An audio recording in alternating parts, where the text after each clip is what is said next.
আজকে আমি আমার শশা ক্ষেতে প্রথমবার পানি দিতেছি। চারার বয়স আজকে আপনার 17 দিন। তো চারা বীজ দেওয়ার পরে কিন্তু আর পানি দেই নাই। তো বীজ লাগানোর পূর্বে একবার পানি দিয়েছিলাম।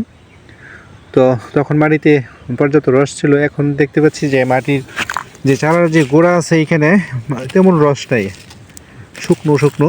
এবং এই চারা ছোট চারা 17 দিনের চারার সর্বোচ্চ শিকড়টা হয়তো বা 1 ইঞ্চি বা 1/2 ইঞ্চি শিকড় হয়েছে। এই শিকড়ে কিন্তু নিচ থেকে কিন্তু আপনার রস টানতে পারতেছে না। নিচে কিন্তু আমার মাটি এখনও ভিজা, রস আছে। তো আমার ড্রেনটা হচ্ছে আপনার, যেহেতু ধানের জমি, তো ড্রেনটা হচ্ছে আপনার 17-18 ইঞ্চি খোঁজ। ড্রেনটা হচ্ছে 3 ফিট এবং বেডটা হচ্ছে 3.5 ফিট। তো এই ড্রেনটা ফার্স্ট 3 ফিট এবং খোঁজ হচ্ছে আপনার 17-18 ইঞ্চি। যে নিচে দেখতে পাচ্ছেন যে এখনও কিন্তু আপনার পর্যাপ্ত রস আছে। রস থাকলে কী হবে, উপরে কিন্তু আপনার শুকনা।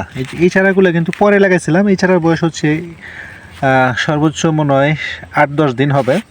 তো এটা পরে লাগাইছিলাম এই ক্ষেত্রের মধ্যে। তো এই মাটিতে কিন্তু রস নাই।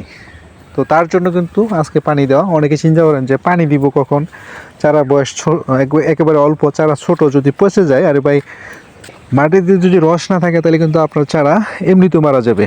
আর পানি দিতে ভয় পাচ্ছেন কারণ হচ্ছে পানির অপর নাম হচ্ছে জীবন।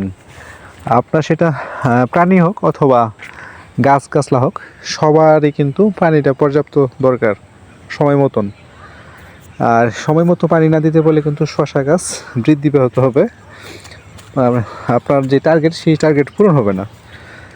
তো প্রিয় দর্শক, ভালো থাকবেন এবং ভিডিওটি যদি ভালো লেগে থাকে অবশ্যই লাইক, কমেন্ট এবং শেয়ার করবেন এবং আমার ইউটিউব চ্যানেলটা সাবস্ক্রাইব করে রাখবেন নতুন নতুন ভিডিও সবার আগে পেতে।